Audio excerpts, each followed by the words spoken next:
and to the republic for which it stands, one nation, under God, indivisible, with liberty and justice for all. All right, so welcome to the March 17th meeting of the Planning Board. We've got 12 items on the agenda this evening. Just reminding everyone this is being recorded, audio and video. Michelle, you want to give us a roll call? Tim Palmer, Here. Terry Senecal, Here. Debbie Blake, here. James Sherman is excused, Melina Tamer, here. Sarah Kay, here. Joseph Krupka. Here.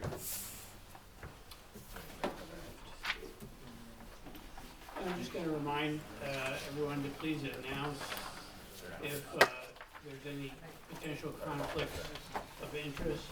And I know, Joe, you mentioned the Hamlin property. Yes. Very good. Our first agenda item is the Bonneville site plan. It's a request to reuse an existing commercial building as a beauty salon located on Route 9 with public water and public sewer, zone commercial, tax map parcel number 194.1-20. Owner is Gerald Menard, applicant is Nellie Bonneville, engineer is AES Northeast. We're here for a seeker determination and sketch detailed preliminary plan review. And Trevor, you're doing them all. Yeah, that's me. I know you guys like Jess, I'm sorry. We're fine, we're fine. Okay, here we are on Route 9, north, headed out of the city of Plattsburgh. And this is the former Hess station, next to Stewart's. Mountain Mart in the same area. Zoned commercial, that's the red color you see there. And some aerial images, kind of existing site, at least as it was 1 April ago. That's it, just a little former Hess station. It's got the 2 entrances. It's, a lot of impervious surface, but it's been unused for a long time. Our current, we looked at the current water and sewer connections to see when the last time was. I think it was 1992 was the last time I had an operating connection. So, and then this was kind of site existing conditions that were submitted, which aren't necessarily sufficient for a full site plan. So we did provide a few basic comments. One, we just urge caution about moving forward that the condition of the laterals, both the water laterals and the sewer laterals, are unknown. So whatever is on the site serving that once you leave the curb stop, we don't know the condition of that, and you definitely want to do some due diligence before moving forward with that. Water and sewer permits would be required to connect, metering and new connections to the town utilities. And the other probably the single greatest issue with this facility is that it is old and on a state highway, which for a new use, because it hasn't had a use in decades, would require a DOT permit, commercial access permit. So even though those curb cuts exist, it doesn't necessarily mean that the DOT will authorize continued use of those same access points. Typically what we see is they would never allow 2 on most sites, even the brand new Stewart's across the road. You'll notice it only has 1 driveway, so that's pretty standard these days, usually a 30-foot maximum width driveway, one of them. This would require coordination with them to see what's required, whether they want you to close one up, change the size of it, prior to operating commercial use, because they have separate standards for residential uses, commercial uses, and then the intensity of those commercial uses. This did get referred to the Clinton County Planning Board, and they did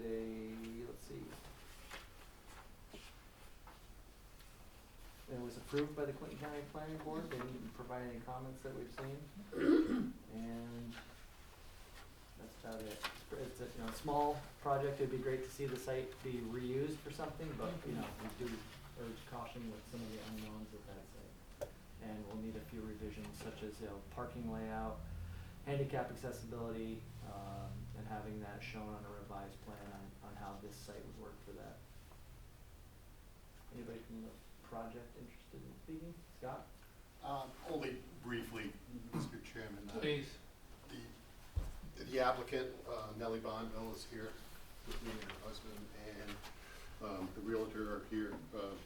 We have reviewed the comments provided by Trevor, staff, and yeah, we'll submit the plan to the local DOT office, the county residency, regarding access to Route 9 and make any modifications that they'll require, and we'll get the revised paper plan in as soon as we've done that. So any questions we can answer? No comments or questions from the board? It's gonna be awesome.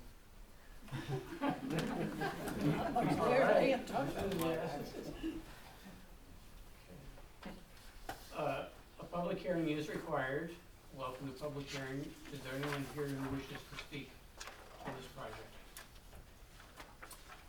No one being present, we'll close the public hearing.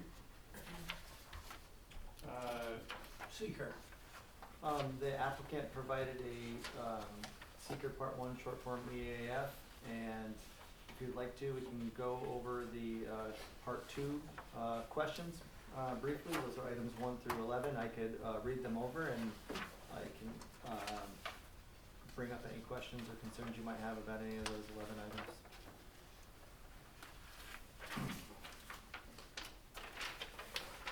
Number 1 of the seeker part 2 EAF. Will the proposed action create a material conflict with an adopted land use plan or zoning regulation? Will the proposed action result in a change in the use or intensity of the land? Will the proposed action impair the character or quality of the existing community? Will the proposed action have an impact on the environmental characteristics that cause the establishment of a critical environmental area? Will the proposed action result in an adverse change to the existing level of traffic or affect the existing infrastructure for mass transit, biking, or walkway? Will the proposed action cause an increase in the use of energy as it fails to incorporate reasonably available energy conservation or renewable energy opportunities? Will the proposed action impact existing public-private water supplies, public-private wastewater treatment facilities? Will the proposed action impair the character or quality of important historic, archaeological, architectural, or aesthetic resources? Will the proposed action result in the adverse change to the natural resources, for example, wetlands, water bodies, groundwater, air quality, flora, or fauna? Will the proposed action result in an increase in the potential for erosion, flooding, or drainage problems? Or 11, will the proposed action create a hazard to environmental resources or human health? Any comments or questions about those items? Just that all those were no or minimal impact, right? That's up to you. That was you guys' assessment. I think that, but that's Okay. up to you. That's up to you to let me know if you think any of those are moderate or large impacts. Okay. Do you find any of those to be moderate or large impacts? Anyone on the board concerned about that? And just as we work through that exercise in the future, I think the premise will be if you do feel there is a moderate to large impact, you can react to Trevor while he's reading those specific criteria. And if you agree that it's a no, simply shake your head. But as soon as someone does identify, this is not perfectly the project that's likely to trigger Right. some kind of reaction. But if there is a reaction, by all means speak up, let's talk it out. And then if there's a consensus that it's not, we move on. If there is, then we'll identify it in the form and then deal with it accordingly. Very good. Well, there being apparently no questions or comments, I'm looking for a motion to accept the seeker resolution, which is 26-12A. So moved. And And waive the reading waive of the reading, yeah. resolution. Okay. Michelle, please. Terry Senecal, Yes. Debbie Blake, Yes. Melina Tamer, Yes. Sarah Kay, Yes. Joseph Krupka, Yes. Kim Palmer. Yes. And now, assuming there are no additional questions or comments, looking for a motion to accept resolution 26-12B, waiving the reading. So moved. Second. Thank you. Terry Senical, Yes. Debbie Blake, Yes. Melina Tamer, Yes. Sarah Kay, Yes. Joseph Krupka, Yes. Tim Palmer. Yes, Thank you very much, ladies and gentlemen. thank you. Thank you.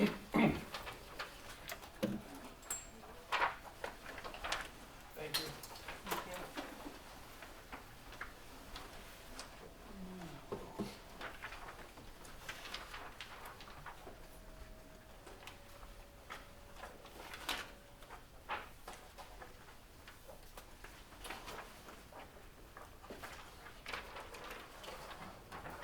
So, we've got two, yeah. So residents at River Street site plan request to construct 4 multifamily buildings containing 72 apartments, a daycare facility and related site improvements. That's 3. Oh, that's item 3, I'm sorry. It's okay. I apologize. Do the Ruger subdivision first. Now, we had talked about doing both readings. Skip that, we're gonna proceed like normal. All right, excellent. So for residents at Ruger subdivision, is a request for a 3-lot subdivision of 419.19 acre lot, resulting in lot 1 being a 15.68 acre buildable lot, lot 2 being 402 acres of remaining land, and lot 3 being a 0.51 acre parcel of land to be conveyed to the town for a road located on Ruger Street with public water and public sewer, zoned MDR, tax map parcel number 220.1-3.1-1. The owner is Clinton County, the applicant is Regan Development, and the engineer is AES Northeast. We're here for a secret determination and detailed preliminary plan review. Thank you, Mr. Chairman, and something I'd recommend is we move forward with the subdivision and then the site plan. We did prepare a combined seeker, so there wouldn't be segmentation between the two, so when we act in the future, we'll combine the seeker review and we'll analyze both of those as one impact. Okay, And and so the draft resolution reflects both of those actions being reviewed at the same time. And if you wanna read the site plan at this point as well, we can go over both together okay. in the presentation. That was what I had originally suggested. Residents at River Street site plan is a request to construct 4 multifamily buildings containing 72 apartments, a daycare facility, and related site improvements located on River Street with public water and public sewer, zoned MDR, tax map parcel number 220.1-3.1-1. The owner is Clinton County, the applicant is Regan Development, engineer is AES Northeast, and seeker determination and detailed preliminary plan review is what we're here for.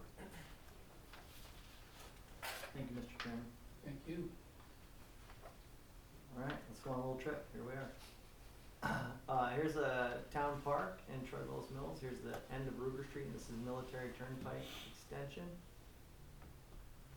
And if you took a right here, you'd head towards SUNY Plattsburgh.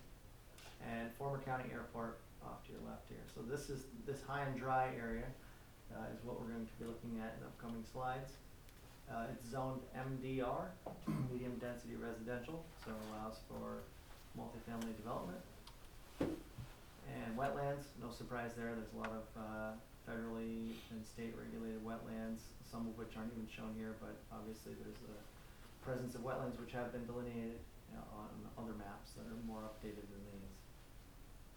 This is the subdivision that's proposed, carving out that quite a large parcel. You know, it's got what looks like that awkward property line on the left side of the screen, but it's basically following the center line of the stream.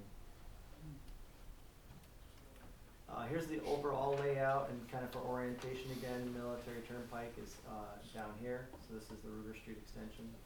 And then when you get to the end of that, a proposed road extension to then bring you into the development, which would have 4 buildings, community buildings. Is zooming in a little bit more to show kind of the utility layout. I know that's hard to see at this scale, but stormwater basins, one out near Ruger, one kind of to the east, and then one to the south. And then this shows more utility layouts. Part of this plan, what I wanted to show here is a proposal to bring the sewer lateral out through the town park and connect onto Military Turnpike. We have comments about that. I'll get to that in a moment. And landscaping plan to show proposed buffers and connections to the park.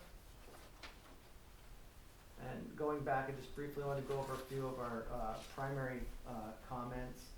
One of them being about the subdivision, and we'd be interested in an update if there's been any progress or method to resolve this GOR or disputed ownership, and just kind of a further explanation of what is planned for that or its effect on the overall site plan. The fire department had some comments that we thought were valuable. One about the turnaround. Obviously, if they pull a fire truck in there, they like to know how they're getting it out. They can back up, obviously, if they need to. They're good at running their equipment. But we did see the truck turnaround, but I didn't see what it was modeled after, and so they had requested a 50-foot model. And then another comment was about the fire hydrant that was proposed to be located out on the Ruger Street extension, moving that into the interior of the site and potentially extending the water line here. They thought it would be more valuable for them to have a fire hydrant further into the property and not out at Ruger Street, and also the impact that those two hydrants might have on each other. So I think there's another one just already on Ruger about here. So they just saw more value having those two on the interior of the site, which made sense to me. Some of our other comments are more straightforward, some typical comments about lighting, landscaping. Another important one that I see some value is the highway department discussed that Ruger Street extension, for the life of it, has primarily only functioned basically as a driveway for two homes and wasn't really ever designed fully to probably town specifications. So they do have some concern about once this is extended and built to our modern specification, the existing portion won't be, and it's only has about 8-foot drive lanes, and the sub base is of some concern. So they'd love to have a conversation about a partnership in there to work together to maybe rehabilitate the whole road at the same time with some shared costs that could benefit both the project and the town. So highway department would like to discuss that. I think that'd be a benefit to the project anyway, to have a fully developed new road rather than a stub at the end that's new. Other typical comments of this scale, coordination with water and sewer departments, public health, DEC for sewer extensions. And speaking of that sewer extension, the recreation departments had a concern about future programming in this field, and having that manhole be located in that green space. So two comments from them. One were either to bring it all the way down to the corner of the basketball courts here, where it would be out of that way, and that the existing basketball court here is to be demoed. So if there was an impact from moving it, they're okay with that because they're taking that basketball court out. If that were part of the consideration to put the lateral where it is now. But their biggest concern was just not having it in the middle of here in case they have future programs in that field and having the manhole be right there. So let's see what else. That's the overview. I'd be happy to hand it over to the project for elaboration. Mr. Chairman. Please. Yeah, sure. This is another development by Regan Development. You may recall, some of you, the board may recall, the homesteads on Ampersand behind Walmart. That development was by the same developer, Regan Development. You may have recently read in the news also the project that they have finalized their housing community renewal funding program, and the site called Fireman's Field down in Ticonderoga, 60-unit development, very similar to this. So And they have similar developments throughout New England. So we're fortunate to have them here working on this project to deal with some of the housing issues that we have here. So the team has read the review comments by the town, and certainly nothing there that's not insurmountable. We're happy to talk with the Highway Department about improving the full length of Ruger Street out to the intersection. And also we'll be talking with the Recreation Department. I'll coordinate with you, Trevor, and we'll see where the best place to put that manhole is relative to the future improvements to the park. So that's basically where we are. Happy to answer any questions you may have.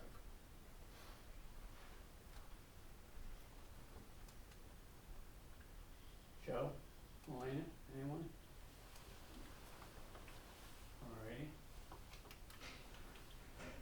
A public hearing is required. I open the meeting for a public hearing. Is there anyone here to speak to this project? No one being present, we'll close the public meeting. Seeker. And just before we move on to that, Oh, did you have a comment, Debbie? Isn't there a little piece of property that, Yeah, that triangle a land. little piece of Trevor property? mentioned it. That's right. Sorry, didn't yeah, I address just it. forgot to Trevor address that. mentioned it. Sorry. Yeah, that's basically, in surveyor's terms, it's what we call a gore. The title to these properties doesn't extend all the way back to the title line for the airport property. So to clean that up, we are going to be approaching the town and the adjacent owners, and we're either going to convey that area to them in a quick claim deed, or we'll settle the location with a boundary line agreement. So that process is still ongoing. It'll be completed before we file the final plans. I just think it's better to have it Yes. clean absolutely. if possible. Yeah. Good call. Nobody will have a headache that way. That's right. You will, but We'll manage it. We'll get it straightened out. thank you.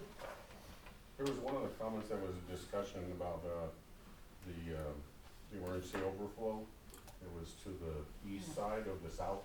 yeah, and Joe, you mentioned that in the pre-meeting, and I should have said further to the east, not the north, or further to the west, not To the the north. west. What I was intending to say on that was, right here, the outfall is shown right here, and it's just closer to the residences, so maybe if it could be moved up here, so that if there was an overflow, it would go to the wetlands, rather than closer in proximity to the adjacent residential. Although it's very Any reason to very stop that? sandy. I believe we can accommodate that request. The elevation should work, that we can move it over to the right. I think that location is somewhat arbitrary, so, yeah, it does make sense to pull it to the west, get it away from the adjacent property further. Seems like a good idea. Yeah, thanks. And thank you for the question.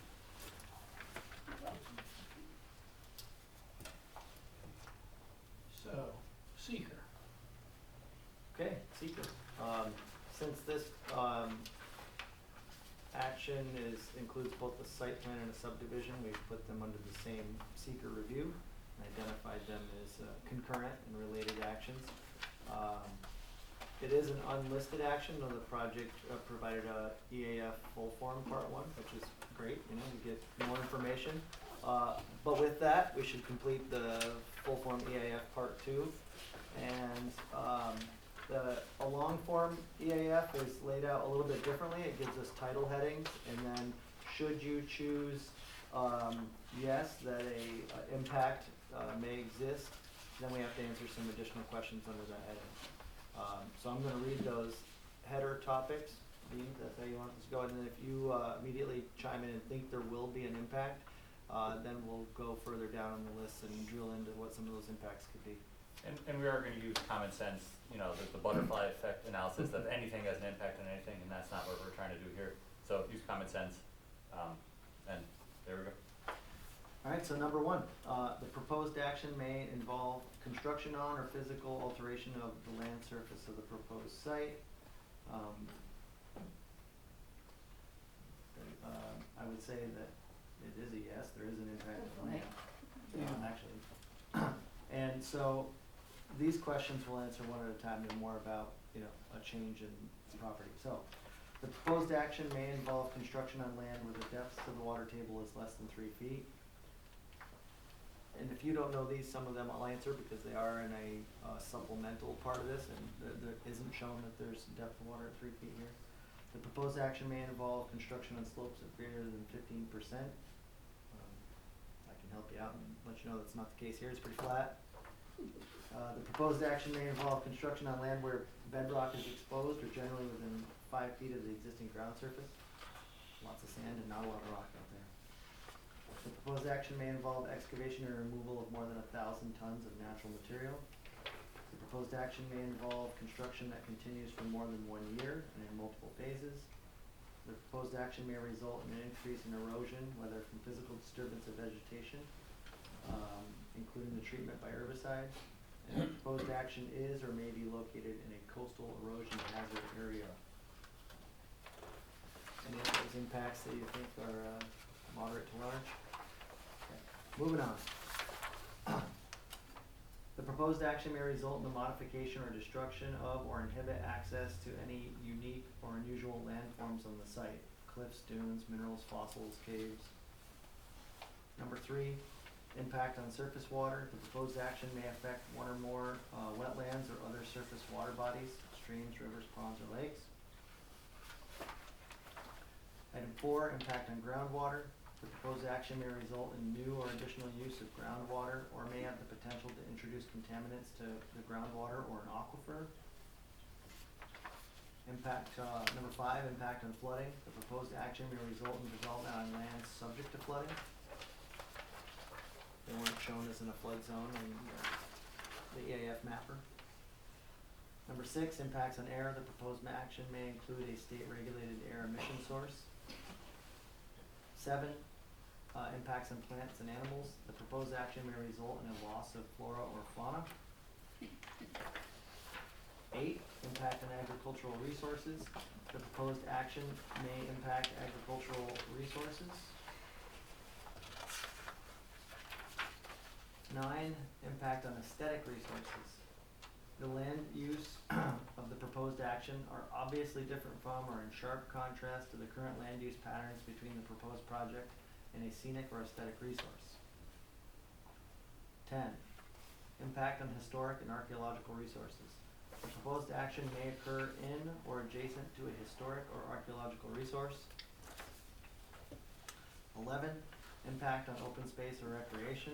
The proposed action may result in a loss of recreational opportunities or a reduction of an open space resource as designated in any adopted municipal open space plan. 12, impact on the critical environmental areas. The proposed action may be located within or adjacent to a critical environmental area. Impact on transportation. The proposed action may result in a change to existing transportation systems. Impact on energy. The proposed action may cause, I'm just gonna back up on 13. My suggestion will be that it could have an impact on the existing transportation systems only, if not fundamentally, just from the fact that we will be extending a public road. So factually, there will be a impact. To what degree, would be up to you folks to decide. But I would recommend, at a minimum, that be checked yes, just because of the road extension. Do you agree with that? Yeah.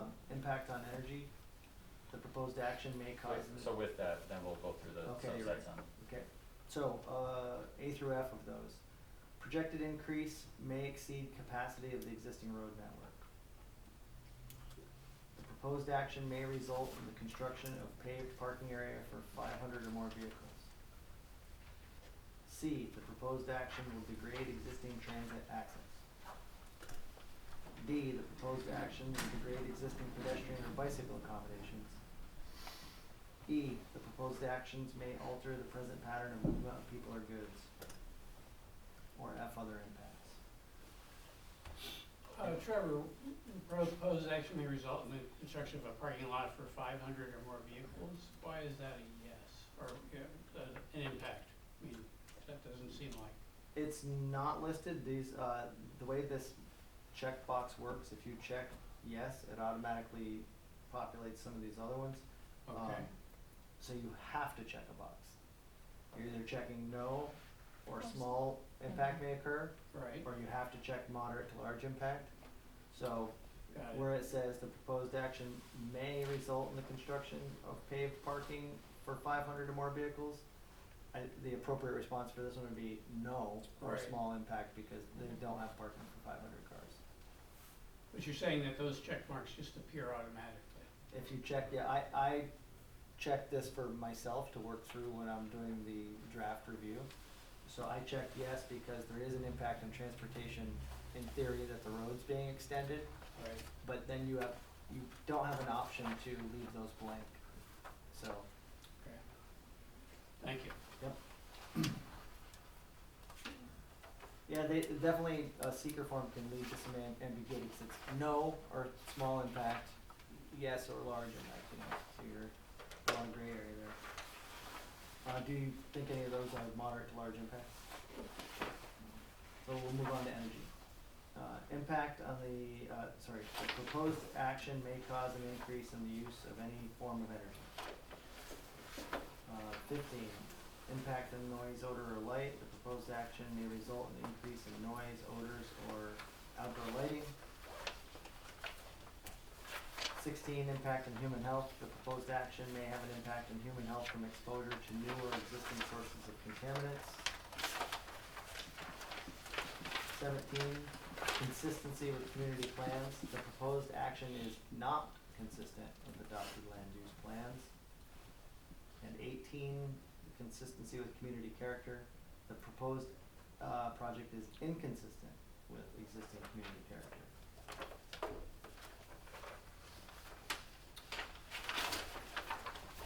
Comments? Questions? Just because of the impacts for the road, it is being one just for the road extension, but it also has the impacts of the existing road that is quite narrow. Right, the existing section of Ruger Street? Right. Yeah, which is why in our review, we, looked for that coordination with the highway department to, upgrade the road, which, Would that be an appropriate thing to put in other impacts under transportation, or? Good way to note that. To and show reference that it back to what was presented. And that the too, board's that- taking a full hard look at these projects. Yes, that's a good Yeah. idea. and we could, reference that in the part 3 of the seeker, which, you can elaborate on why you've checked a box. If I may, I should point out that the traffic assessment report by Creighton Manning Engineering was included in the package. I think classed the intersection and looked at the previous light installation, which, as I recall, should handle the traffic coming out of the upgrades to the light.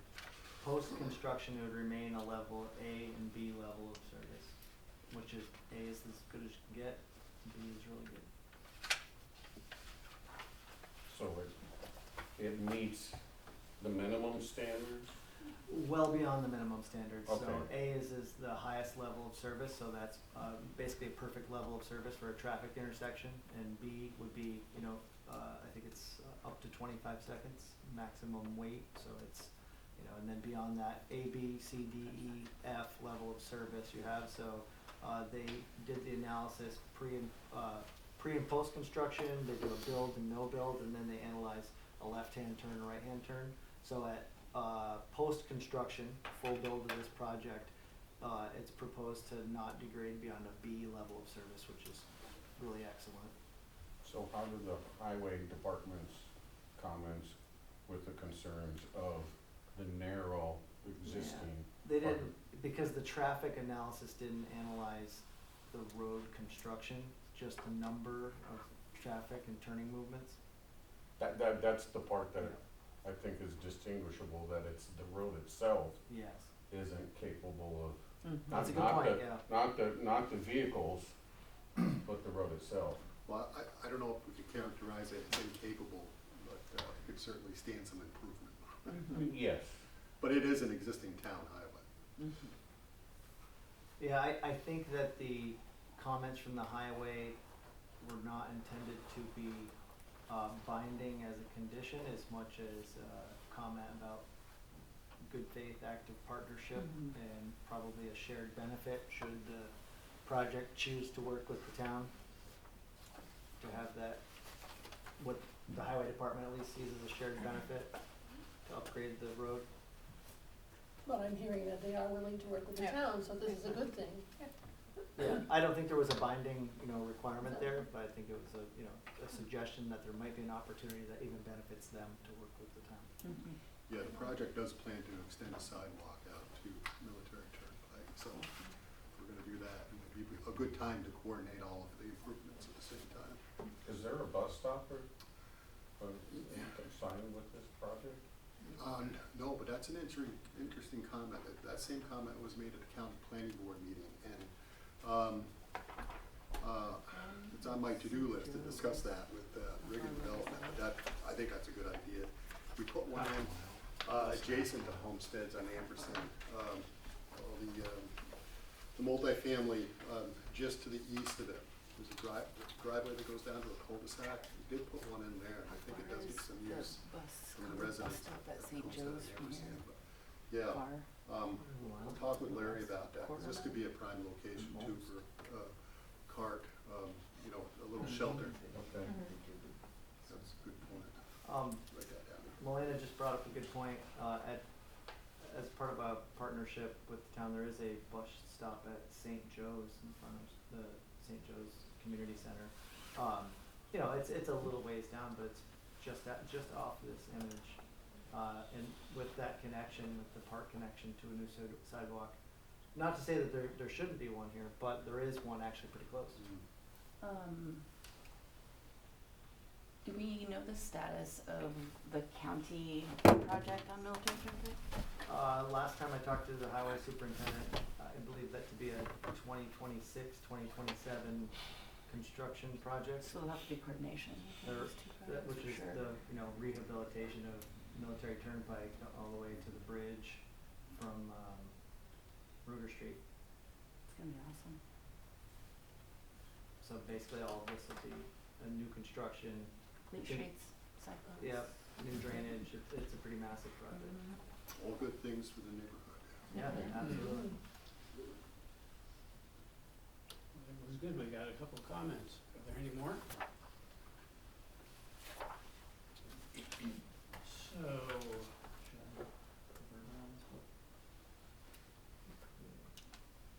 do you have something more, Trevor? Consider that. No, because that's part three, identifying that it's moderate to large. And then it can be built to be a cultural idea, what she's portion of that. Okay. Other Nothing else. Okay. Now, we were going to do the seeker Yeah. for both. We do the public hearing for both. We did the public hearing. You got the vote? Is that okay, Jane? Yes, You- just a document, announce that purpose Right. is intentional. Okay, so we're going to open a public hearing for the subdivision, residents at River Street, the subdivision, and also for the preliminary plan for the residences at River Street. So is there anyone here who wishes to speak to this project? Okay, no one being present, we'll close close the public hearing. And any further comments? Trevor? I have none. Okay, we went a little bit out of order there, that's okay. I'm looking for a motion to accept the seeker resolution. This would be motion 26-13, but it's for both the subdivision and the site plan. It's a combined seeker, which is a little bit unusual.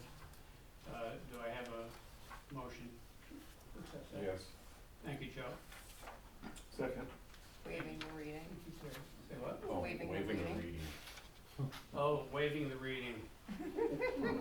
That's for the You guys secret. okay with that? He did read the secret.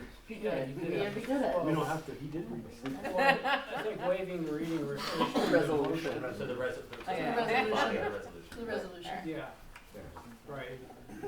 So the person who makes the motion, who makes the You motion. can, will say you that. could do that in your motion. I make a motion to waive Yeah. the reading and move the resolution. Okay, so, thank you, Joe.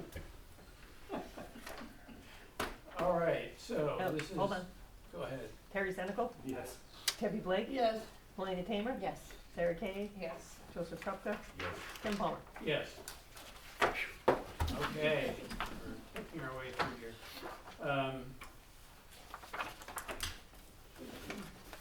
So we have a motion to accept resolution 26-14 for the subdivision, and we've got notes here. This is separate. Got a little bit confused, Michelle. So this is just for the detailed preliminary plan for the Okay, subdivision. and then 26-15. It's gonna be for the site plan, yep. can I Right. ask what the numbers, what the proper numbers are? Mine are different numbers. For which? I have the subdivision as 14, Yes, that's correct. and, oh, I lied. That's okay. I don't know where I You saw didn't lie. 15, but You it came didn't lie. flashing before my brain. No, Okay. you help me all the time. And I appreciate it. Okay, so now we're going to the 26-14. Did somebody already move that? I'll motion waiving the reading of the Thank you very much, Sarah. Is there a second? Second. All right, thank you, Terry. I think we're back on track. Terry Senical, Yes. Debbie Blake, Yes, Melina Tamer, Yes. Sarah Kay, Yes. Joseph Krupka, Yes. Tim Palmer. Yes. And now for the site plan, the detailed preliminary plan. This is motion for resolution number 26-15. So move and waive the reading of resolution. Thank you very much. Second. Very good. Terry Senical, Yes. Debbie Blake, yes. Melina Tamer, Yes. Sarah Kay, Yes. Joseph Krupka, Yes. Tim Palmer. Yes. And I have an oddball question for you, Michelle. Do you want to just have a bottle of water hidden away back there? I can go get you one, yes. My water bottle is here, but it's empty. Doesn't help much.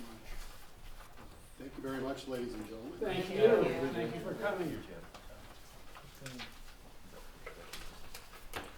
All right. We're now going to address the Giroux Plattsburgh Community Solar Subdivision. There are actually 3 separate projects, separate aspects to this. And I'm going to read all 3 of them together. So item number 4 is the Giroux Plattsburgh Community Solar Subdivision. It's a request for a split merge of 3 parcels into 3 newly configured parcels, resulting in lot 1 being a 29.1 acre solar farm, lot 2 being a 26.2 acre solar farm, and lot 3 being 18.7 acres of remaining lands. It's located on Route 9 with public water and private sewer zoned commercial. Tax map parcel number 181.3-10, 181-3-10.4, and 181.3-10.2. The owner is Giroux's Poultry Farm Incorporated, The applicant is Alternative Energy Development Group LLC. The engineer is RMS, and we're here for seeker reaffirmation because this is a project from 2024 and a detailed preliminary plan. I've got it now. Thank you very much. I appreciate that, Terry. So item 5 is the Giroux Plattsburgh Community 6.5 megawatt solar site plan and special use permit. It's a request to construct a 29.1 acre, 6.5 megawatt DC solar farm with related site improvements. It's subject to the town of Plattsburgh solar local law, located on Route 9 with public water and private sewer, zone commercial, tax map parcels number 181.3-10, 181.3-10.4, and 181.3-10.2. Owners Giroux Poultry Farm Incorporated. The applicant is Alternate Energy Development Group LLC, and RMS is the engineer. Once again, here for seeker reaffirmation and detailed preliminary plan review.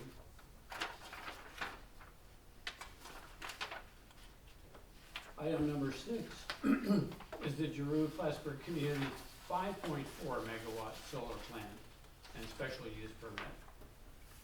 This one is a request to construct a 26.2 acre, 5.4 megawatt DC solar farm with related site improvements, subject to the Plattsburgh solar local law, located on Route 9 with public water and private sewer, zone commercial, tax map parcel number 181.3-10, 181.3-10.4, and 181.3-10.2. Owners Giroux.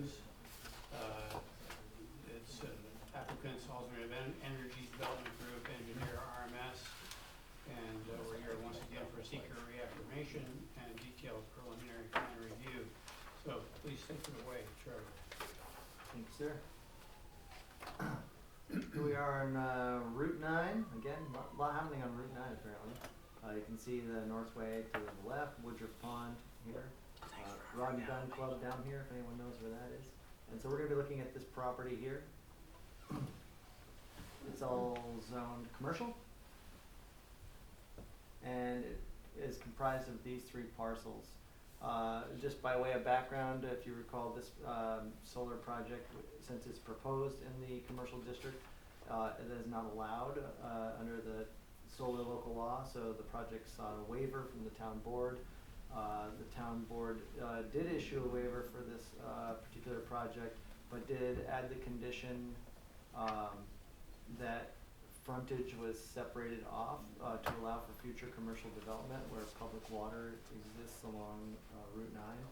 So again, just kind of backing up, these are the existing parcels, and this is what's proposed to be achieved after subdivision. So you'd have the remaining, you'll see blue and yellow lots there would be for future commercial use, or it could be, residential, but the main point was to preserve use of the public utility along the roadway and allow for the development of solar to the rear of the parcels.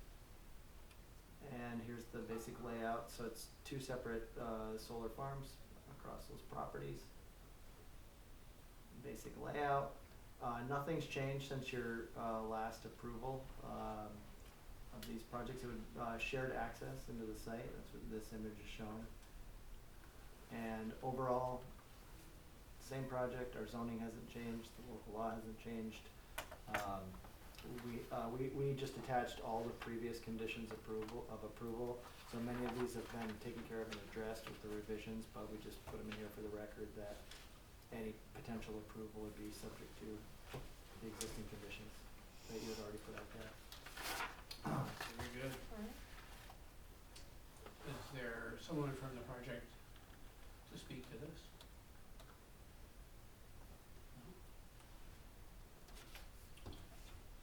No public hearing is required. Are there any questions or comments from the staff or from the board? I do believe the public hearing is required. Say it again. It's a Oh, for the renewal? Oh, renewal, yeah. Approval. okay. Are we on the same page with that? Yeah, Good, gotta keep my ducks in a row. all right. We're all helping each other Dogs figure in out. pain That's tonight.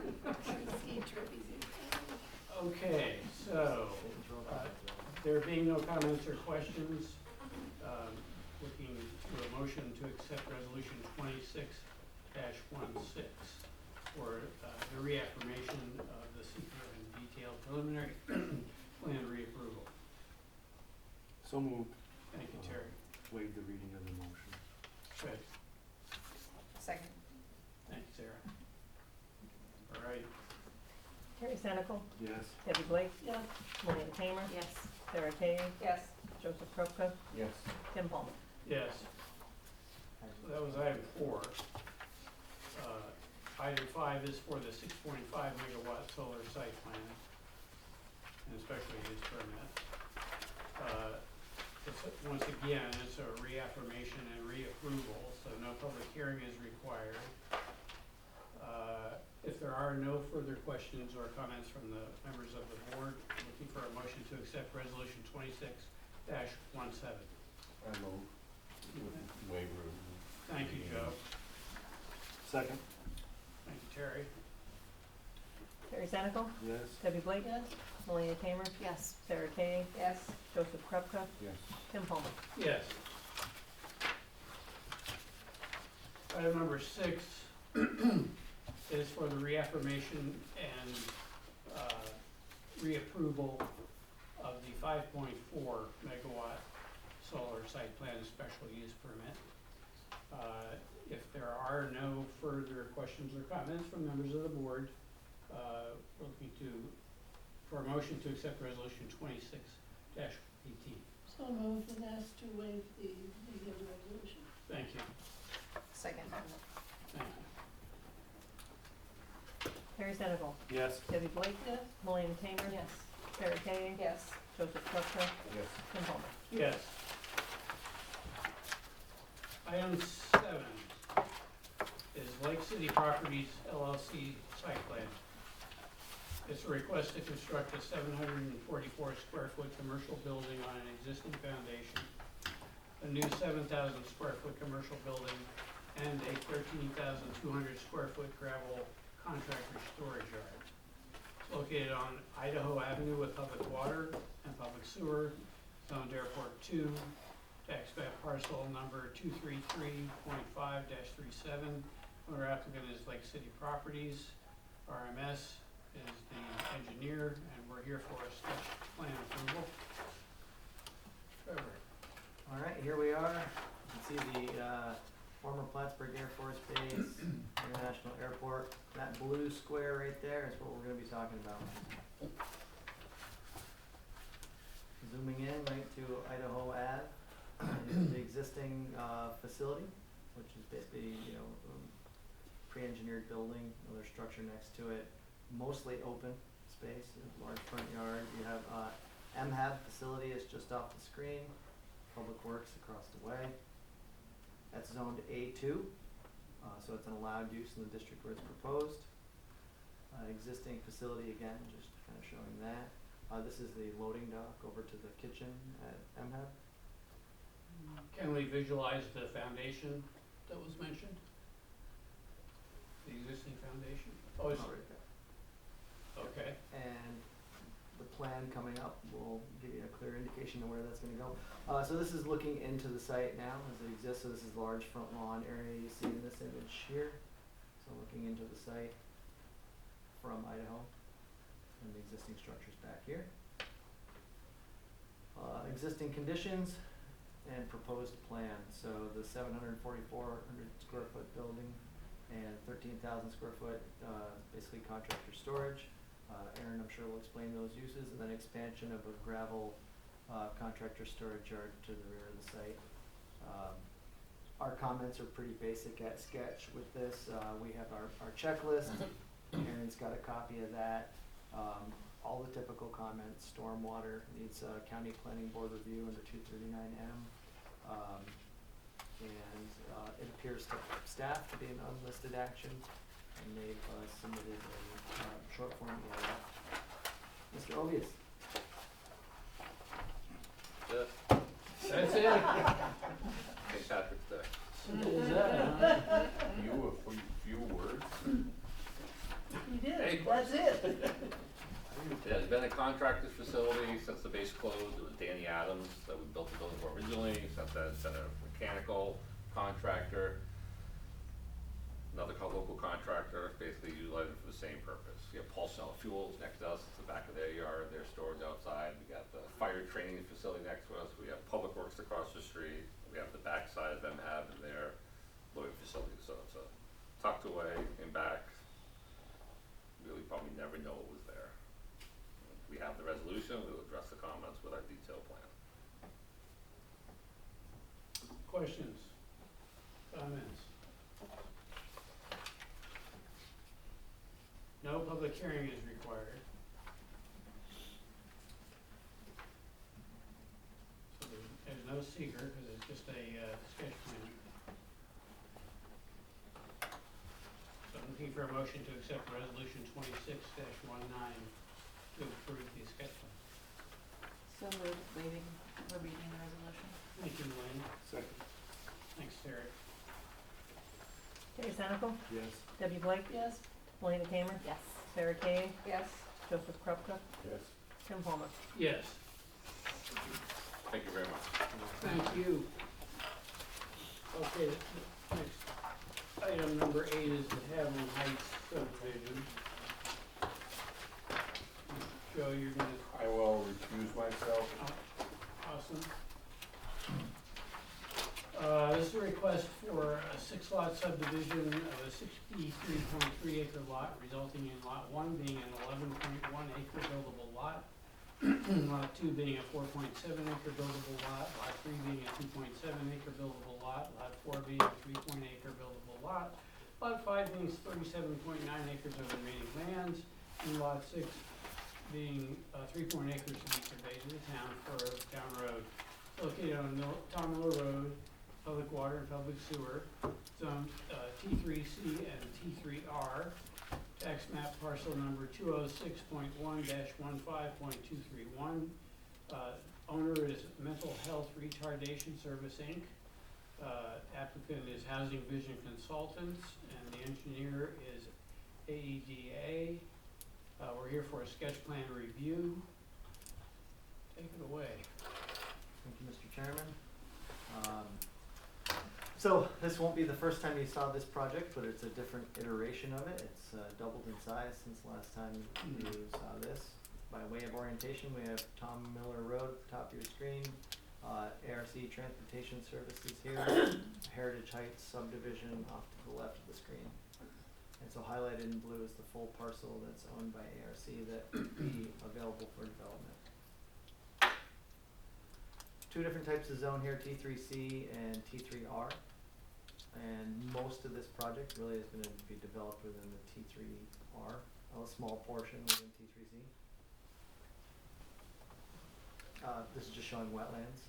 There's probably some more in this area to be determined, and there are some wetland maps provided with the project that do indicate there's more wetlands than are shown on this map, but not, none of them are proposed to be disturbed as part of this project at this phase. This is looking from Tom Miller Road to give you, at this section right here, one of the proposed new road entrances, so that's what you're looking at right here, and that new road would enter right here. This is the layout. We don't have a lot of slides. This is it.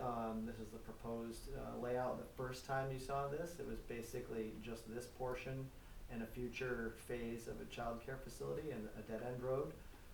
The project's come back ambitiously and is seeking to develop a full loop road, a dead end this way, and still at a future phase have the child care facility. But I won't go over all every item we wrote down in our review, because most of them are rote, having to do with taking over a town road, coordination with public highway, county agencies, state DEC. Really at this stage with sketch, I think the most important part is that you folks ask your questions and learn more about the project. A lot of the other procedural stuff is agency procedural stuff, but the stuff you folks should be more concerned about, I think we should talk about tonight. And Mr. Kuhn? Actually, Trevor, may I ask you, how well does this fit in with the town center plan? To be honest, perfectly. I mean, when we did the smart growth zone, Yep. we identified this for housing. If you look at the comprehensive master plan under that, it even identifies a road network in these locations. So we adopted a highway roads regulating plan, I think in 2021, which almost exactly mirrors that layout of roads. So from an overall town development perspective, this was identified for housing, ideal locations for additional housing in the town, as well as building out the roads network and water and wastewater. So as far as meeting the comprehensive planning, that's almost verbatim what was in the smart growth plan. That sounds very good, Mr. Quinn. Please. So yes, thank you. As Trevor narrated, the western half of the development is as we reviewed, I believe, in December. We originally were here earlier in the fall with a concept that got approved for sketch. Taking some of the feedback from board members, we revised the layout in December and presented it to the board. Then the project worked with Trevor and the town to look towards development of this road and grant funding, and the feedback we received was that the state was looking for bigger projects, so that sort of steamrolled into looking at a bigger project. So in addition to the road as previously proposed to access a development of 20 dwelling unit buildings, this was always considered a future potential due to the land available on the ARC property. So rather than earmarking it for future, we looked at what the road connection would be. This is currently a private driveway for the bus garage, but when it was built to town standards.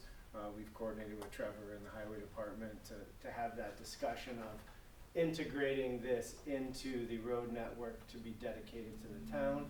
And with positive feedback, we therefore show the new road extending to the east. And then currently the road dead ends right here with the 2 access points for the highway garage. So to transition better as a public road, we put in a sweeping curve there. So essentially from Tom Miller Road, this new access point wrapping around back to Tom Miller Road, that would all be dedicated as town road with sidewalk, lighting, street trees per the zoning ordinance. So we've generally shown that here. And then for the new expanded housing area, we're looking at 4 identical buildings to these. So essentially they're 2-story, 20 dwelling units, 15 of which are single bedroom, 4 are 2-bedroom, and 1 are 3-bedroom. The look of the building very similar to the Northwoods development behind Hannaford's. There you go.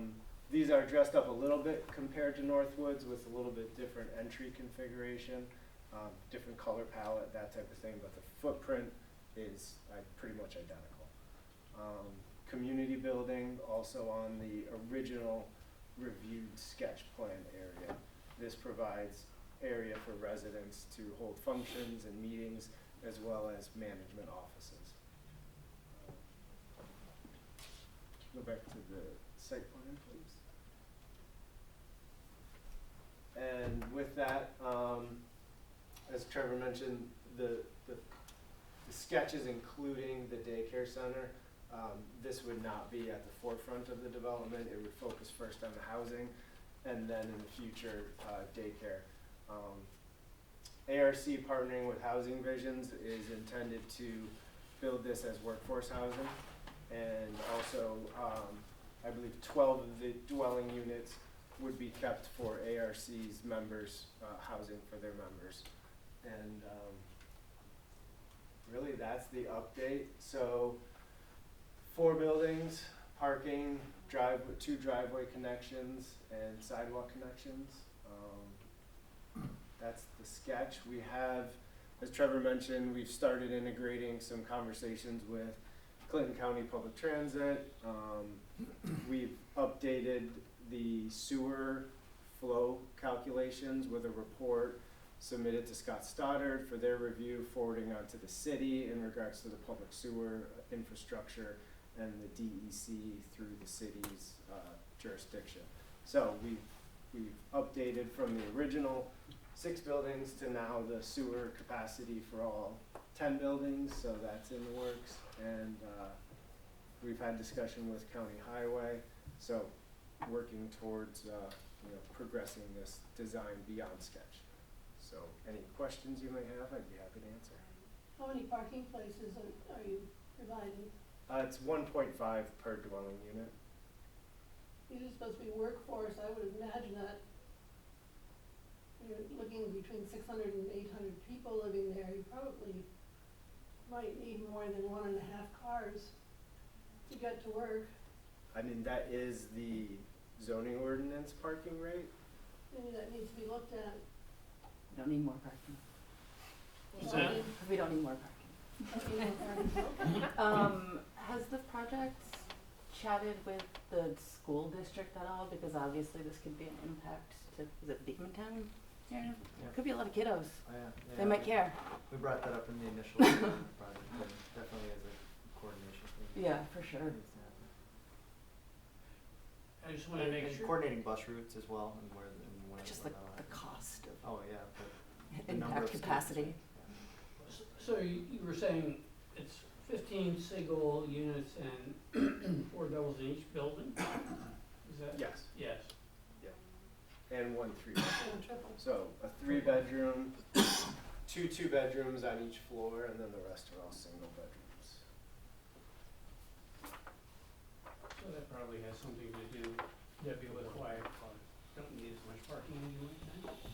Yes, but I know when I lived in an apartment, we both had cars.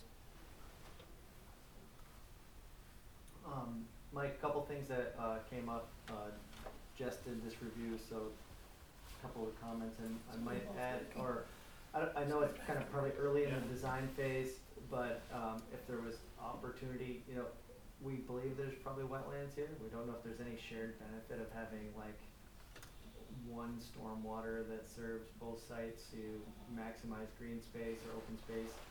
This site has less, open space for residents than the other site. And there's a community garden proposed over here. So in some way balancing those amenities maybe, so that the other site with 4 buildings has that, and didn't know if doing a shared stormwater facility is feasible or it brings value, but that was one thing that came up. The other was, Highway saw the preference for having, the turnaround down here and right turn, highway turnaround. And the biggest one that came up about emergency services, and I know we pushed you guys and you came back to the table and provided alternate layouts that we liked. But they've since come back and commented about having fire lane access directly in front of the buildings, which, in hindsight makes sense, and having a fire lane in front of those buildings. There was a strong preference to see some form of access so that it wasn't merely across the lawn or sidewalk. So that, this site, the 4 additional ones seem to be fine. They didn't have much comment about that one. Yeah. This building in particular is where it came up, and then, this one they could get pretty close, but they were hoping to see maybe a fire lane in front. Yeah, so we did see those comments. Touching on stormwater, we'll definitely try and maximize usable green space as opposed to stormwater. DEC pretty much dictates how we have to handle stormwater, and unfortunately there's a lot of treatment and runoff reduction criteria that you can't just dump everything to one basin way in the back. It just doesn't meet today's stormwater, but we definitely will, work to preserve as much functional green space as possible. The turnaround, we'll work with the highway department in the placement of that. I guess, and then the fire lanes, I think we'll probably have to try and be creative in how to provide safe access for fire department vehicles without ruining the green space function. So I think there's potentially some things we can look at without taking away from the aesthetics we were hoping for. Yeah, maybe even, grass paved or something. Right, something of that nature. The other one, again, it was kind of a highway comment about the curve. So there's two scenarios. If there is not development potential down here because of wetlands, they thought, okay, the curve's fine. But if there was a sense that it might continue straight, or if these were of a lower class of wetlands that could be disturbed, making that another uniform, turn if there was potential to go straight. They don't have anything against the curve, but rather than have that turn into a future odd intersection, addressing it now. But it did look like it could be impacted by wetlands. Yeah, I mean, probably stormwater is also going to be in that vicinity, so I don't think potential growth to the south is likely. I think over in this area, but we'll keep that in mind as we work on that. Yeah, they didn't mind the curve, but just keeping in mind if there was an intent to go further straight to address it now rather than keep the curve. And there is currently a small parking area and a trail network that ARC's been working with some local agencies for recreation. So, there will be some recreational trail access points in that vicinity as well. Does the project plan on conducting a traffic study for the impacts to the So road? we've met with Trevor several times, and it was generally believed based on prior that it wouldn't go to a full-blown traffic study, but we would do sort of 200 units seems like a lot. abbreviated version of a traffic study. Seems like a lot of people coming in and out of there all times a day. There was also suggestion I'm a little about, pretty busy sometimes. Yeah, no, it is. It's about I'd be 8 curious. to 9,000 vehicle trips a day. Yeah. The level of service is currently, still pretty good. I mean, people would argue that it's busy. How many homes are in the development next door? Heritage, I think about 96. So 96 Bill probably knows the homes. exact number. 90. 90? How many Plus cars? this is 200. This is double that. I haven't counted the cars lately. I haven't noticed an impact More at than one Independence house. or, there's 90 some homes there. I don't think it's not worth it to ever look at the traffic. It's just, we've been surprised when we've, for example, 72 units at Ruger was like 0 impact. Heritage Heights has 2 entrances. Yep, and this would too. There was mention at some point of the need for fire hydrants. Is that, These are proposed here, or will Are be. they there?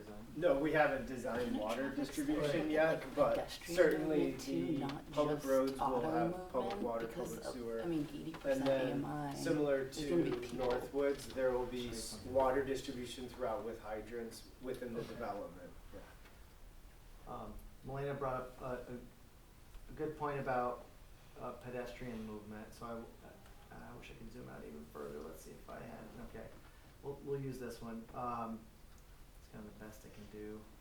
So the project representatives from ARC have met with the county to discuss, their own concerns, because they're building sidewalks within this network, right?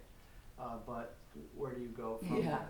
right, feeding them to Yeah, another. and with Homesteads and Ampersand, they had to build Mhm. sidewalks and extend Plaza Boulevard all the way to Tom Miller Road. So we, impact and infrastructure connected. The feasibility of doing sidewalks on Tom Miller Road at this time are basically unfeasible. And that being that if I brought you to Google Street View, if I looked left from here, you'll see a shoulder drop off, and then as you get further heading towards the Smithfield Boulevard, you'll see an immediate drop off and lots of wetlands. So really even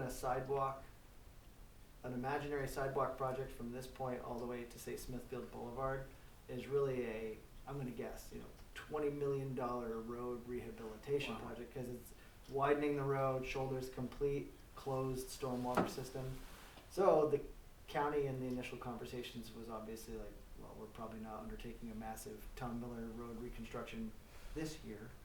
Not that it won't have to be done sometime. So in a brainstorm, Jess and I did start looking at another potential, and I've talked with the town and reached out to project representatives about a potential trail network that would, could leave the existing bus garage, cause this bus route, you know, the loop road would connect like this, and have sidewalks all along these roads.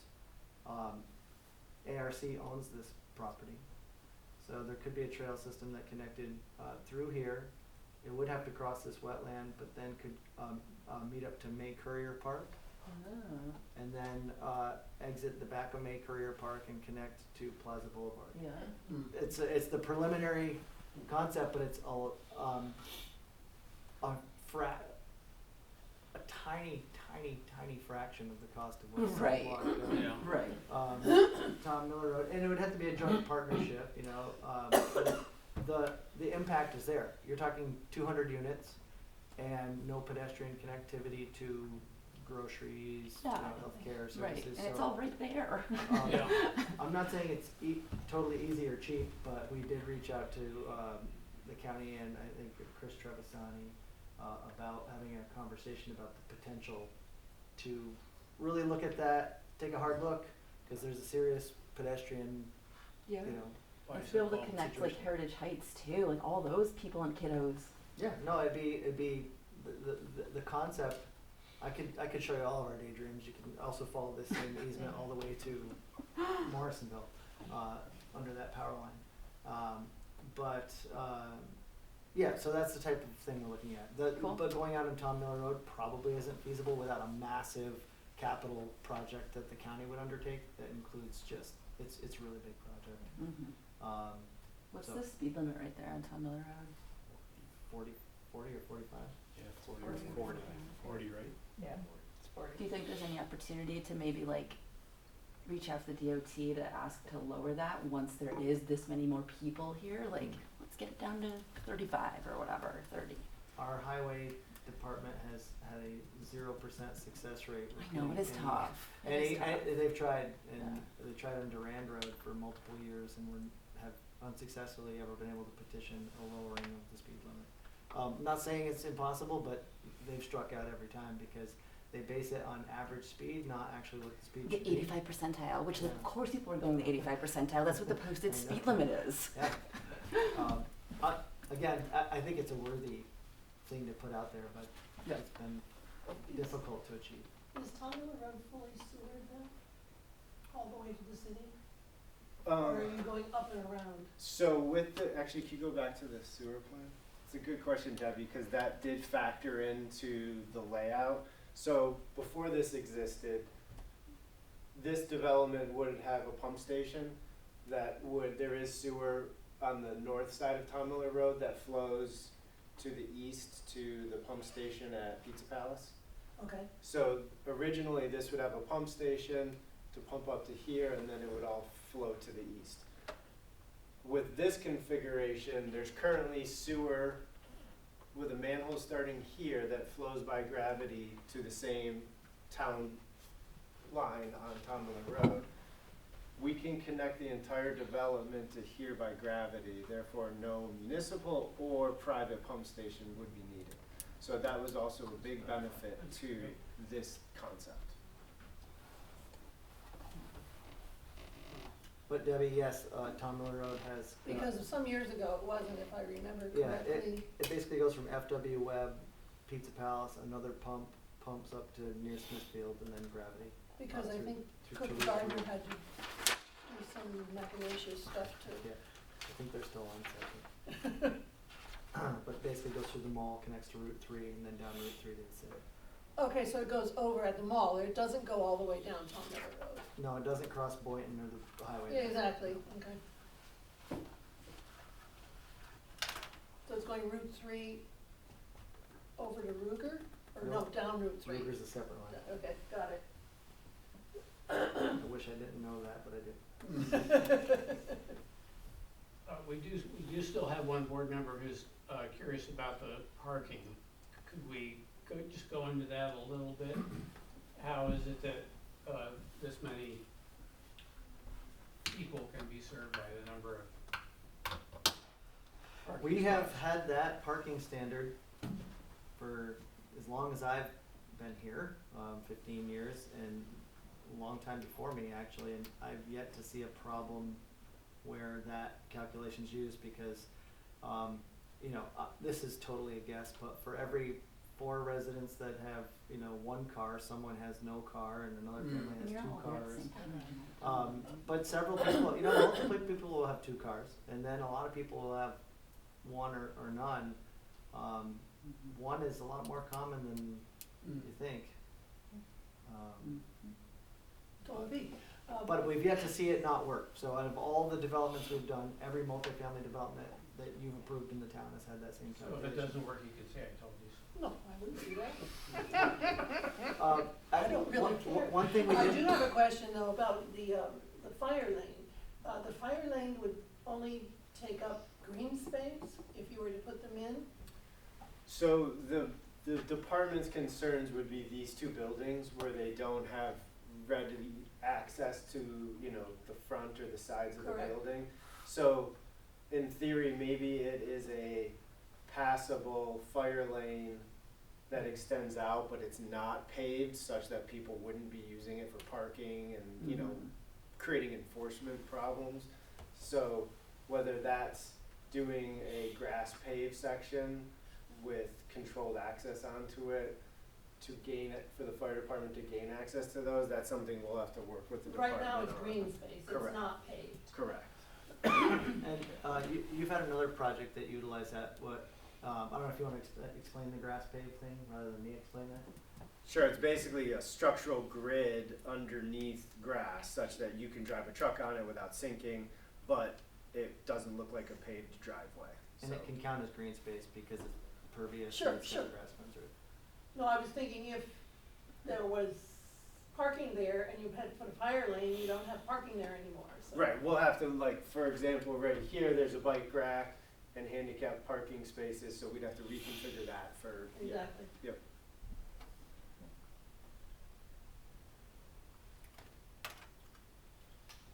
Other questions or comments?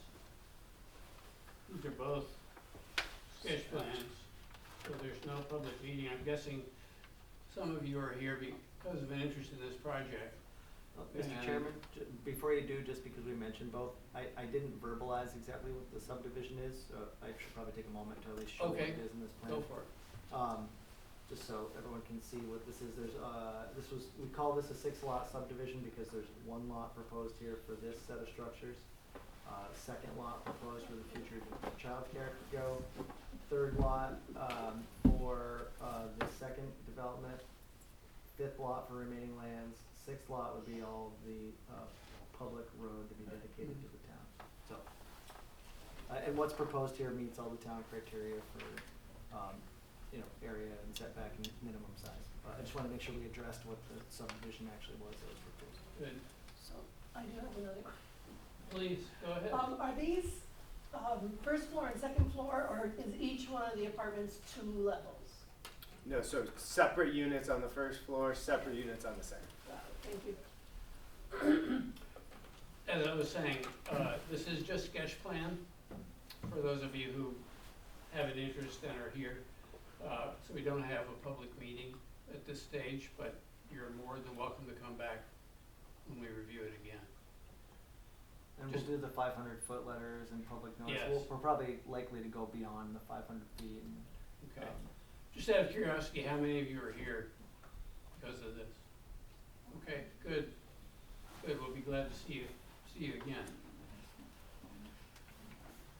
Okay, if there are no further questions or comments, looking for a motion to accept resolution 26-20, which is for the subdivision. So moved. Waive the reading of the Thank you, resolution. Terry. Second? Thanks. Terry Senecal, Yes. Debbie Blake, Yes? Melanie Tamer, Yes. Sarah Katie, Yes. Tim Palmer. Yes. And item 9 is the actual sketch plan itself, which is resolution 26-21. Do we hear a motion? I'll I'll motion without waiving the resolution, or without reading the resolution, sorry. Yes, thank you very much, Sarah. Second. Thanks, Terry. Terry Senical, Yes. Debbie Blake, Yes, Malia Tamer, Yes. Sarah Koenig, Yes. Tim Palmer. Yes, Thank you very much. thank you. That's, major. Okay, item 10 is the Ruger Street Solar Site Plan and Special Use Permit. It's a request to construct a 10-acre, 4.82 megawatt DC solar farm with related site improvements, subject to town of Plattsburgh's solar local law, located on Reeves Lane with private water, private sewer, zone T3C, tax map parcels number 220.4-30.21 and 30.22. The owner is Edward Champagne Jr.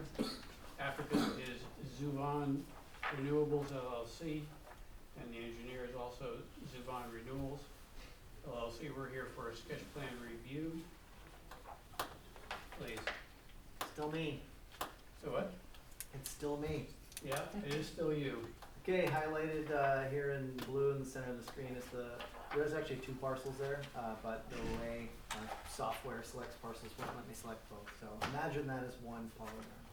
But here we are, Ruger Street, I-87, city's former compost facility, Reeves Lane, coming in, and Saranac River. City of Plattsburgh up to the right. This parcel's, all around it is the portion that was annexed from the town, and so you have kind of these remaining portions, these two industrial lots, and this portion is the one that we're gonna be talking about. But it's accessed by Reeves Lane, which is a city road.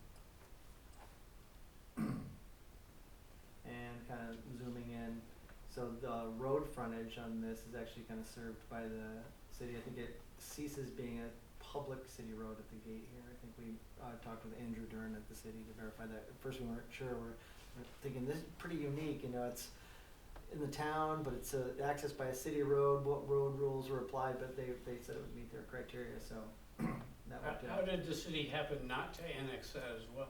The road or that parcel? That parcel. They don't want that parcel. Okay. That's good. Not everyone does. Look at it. They're smart.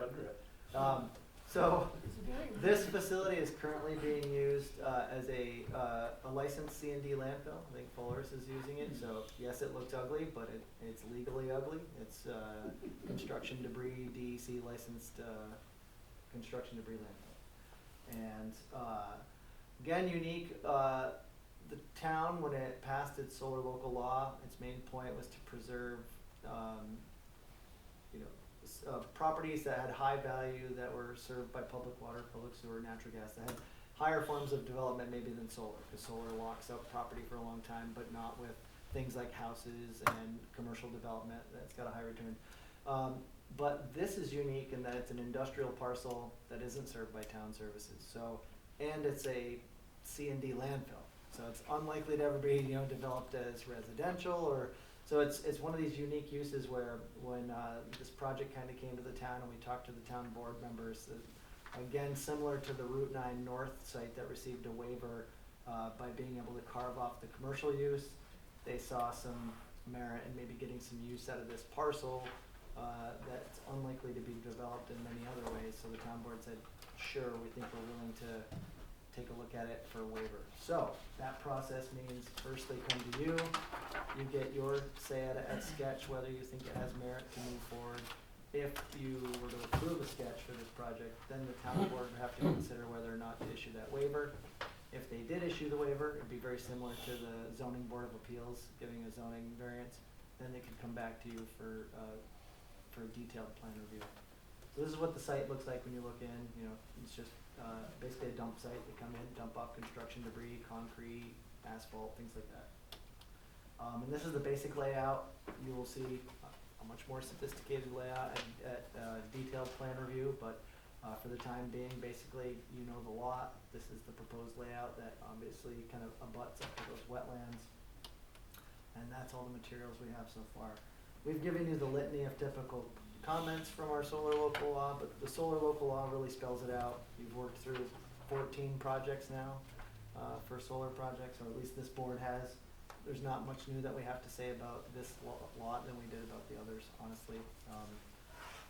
They gotta comply with the local law in order to seek an approval. What do the colors represent? I don't know, I could hand it over to the applicant, if there's an applicant representative that wants to speak about the Please. project.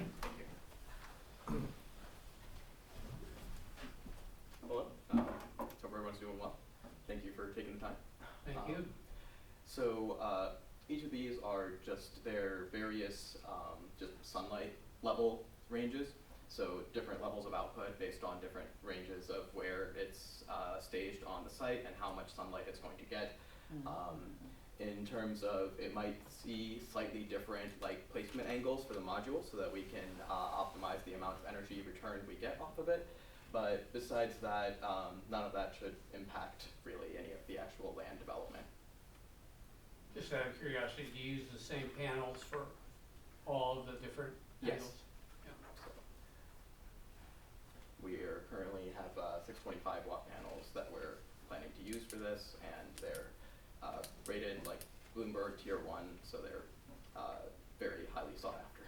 Did you say 625 watt? That's, I've never heard that high of a, Yeah, it's Number. it's a new development from one of our procurement partners or manufacturing partners, Salim. So It's it's the largest wattage we've seen, normally 350. is that the same size as most panels? Yes. Or- I'll be darned. Yeah, wafer technology is getting a lot better. They're making more and more efficient panels every day. Are those fixed or they track? They are fixed. So, This is a lease or a purchase?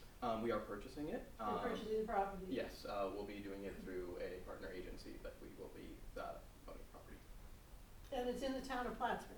Yeah. Because I noticed that it's the school tax, it's Yeah. Beekman Town, but it's a 000, I believe, address, and part of it, It you doesn't know. really have an address up. Exactly, It doesn't- zero, I think, or something, it's very bizarre. So you'll see the And town, it belongs to Champaign at this point. yeah, the town boundary right here, you can see how odd it is, that, it comes down, behind ampersand, cuts over, Exactly. back over, edge of Reeves Lane, that one It's house very that's odd in the piece town. of property. Well, the road was only built over that. Thanks, I know. That was the whole idea of the road. Yeah, That used to be access from. Compost for the compost? so you're purchasing the odd piece of Yeah, The most- that was kind of our thought going into it. It's like, it's not really great for residential, it's not really great for commercial, but, we could use it for a little bit of infrastructure, so. There you go. There you go. Do you have anything further to add? No, just, if you look at the, that little cutout there, that's like 3 trees. We're very eco-minded, we're like, we can not cut down 3 trees to do this, so we're not gonna do that, but that's, so, that's everything, unless you guys have any questions. What about the shade on the panels that are north of the trees? We should be okay. We did do a sunlight analysis using the National Airspace regulations, and we removed any panels that would see less than 20% shading, which is our build standard, and all of these panels will pass that.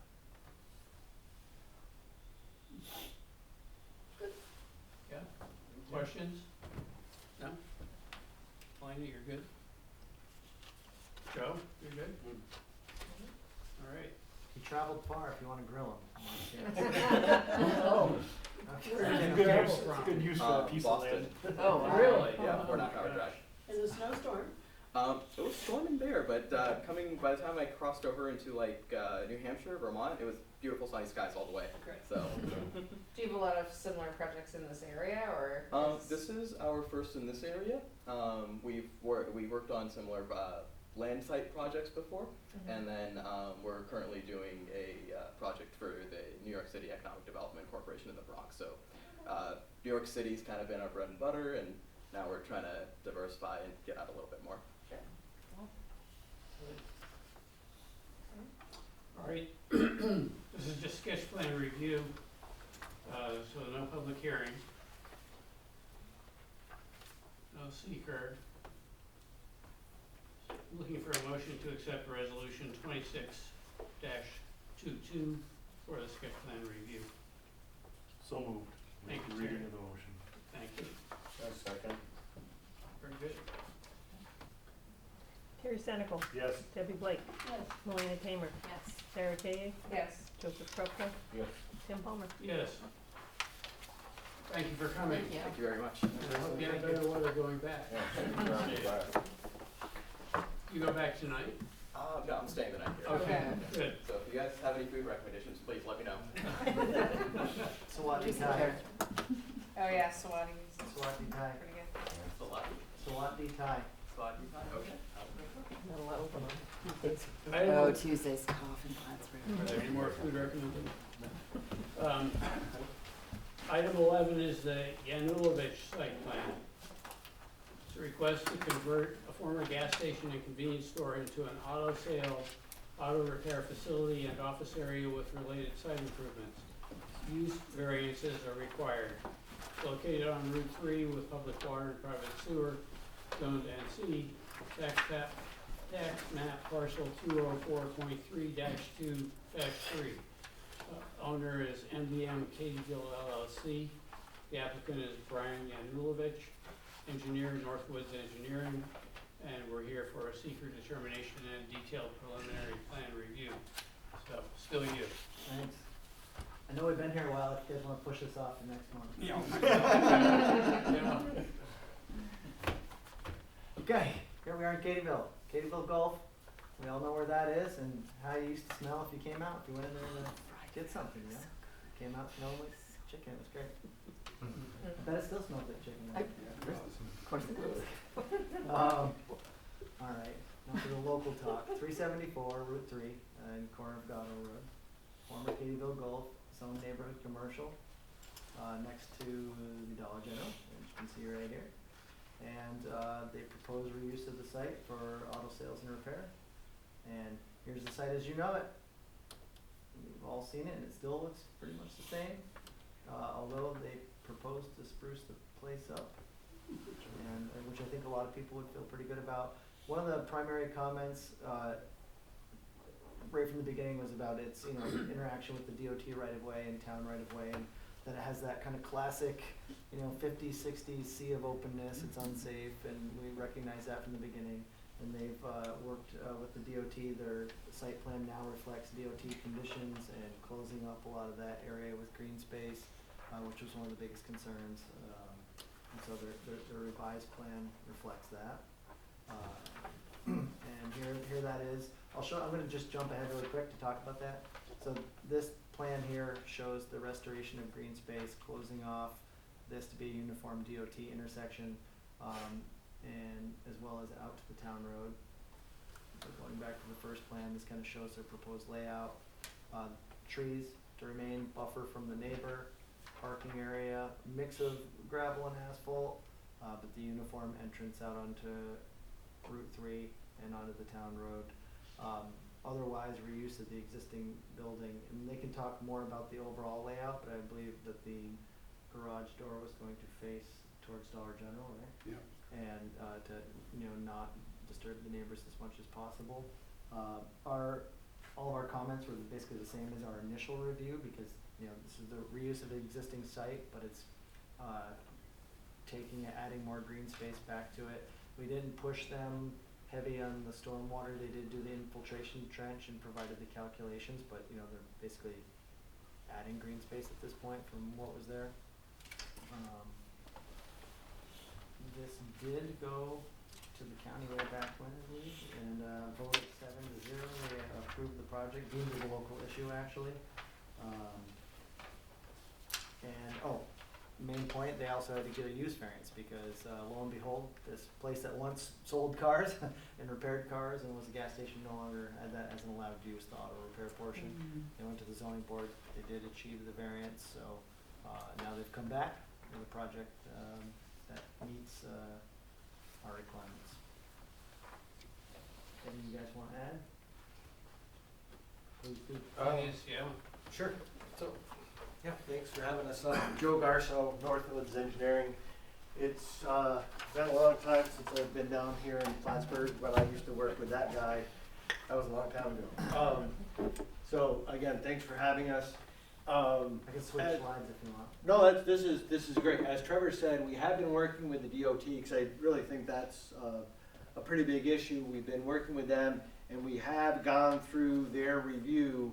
So where we're at now with them is sort of the insurance bonding because they've gone through the technical review.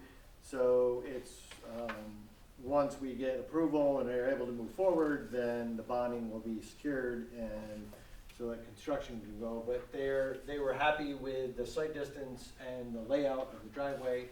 And the secondary driveway that you explained here, we did run turning movements to make sure that if there were any trucks that were here to deliver, they could pull in and then also pull out. And as was described, we did add stormwater infiltration trench, so the site essentially drains that direction, and we're able to capture that. But I think it's a great reuse of that existing facility, and so I welcome any questions that you have. Used cars, So, primarily? yes, there'll be used cars.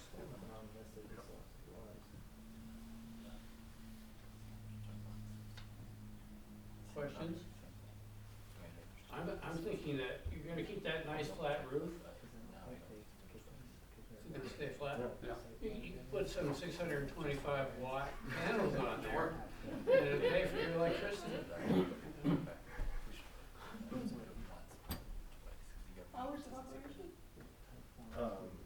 Say the standards. Yeah, Monday through Friday, 9 to 5, and Saturday by appointment, so very minimal. Sunday closed. Close Sunday. Is the whole thing, you know, with the two garage doors towards the back end of the building, on the south end, is that all opens up into, is that where you're looking? The garage doors are to the left. Yeah, So- yeah, so they're to the west, Yeah. Right, they'll be here. and then the back building. That back, that's, No, this is, Oh, that's, we believe this is where the septic That's is, so we Litchfield. have this just fenced off. okay, It's that's all remaining, just, it's remaining so it's just to grass. remain as yard, or? I Yes. said, yeah, Litchfield, that'll be grass. Other questions, comments? A public hearing is required. We'll open the public hearing. It doesn't look like there's anyone here to speak. You are here? I'm sorry, go right ahead. We are the residents next door. Okay, I and only have you wanna step up to the mic, please? And, you know, we encourage you to identify yourself, but you don't have to. Michael Garman, I live right here. So my only concern is lighting, cause right now I get a ton of light pollution from Dollar General in my backyard. And privacy, cause there's a ton of traffic that comes through here and I really don't want them looking into my pool. Oh, And those are my only two. And one other one is I've asked the question, what's gonna happen to the snowmobile trail that runs right through here? We'll just shift that back farther. Closer to your property. Closer to my property. Well, it'll be on our side of the woods, on the north side of the trees, basically. So those are my only concerns.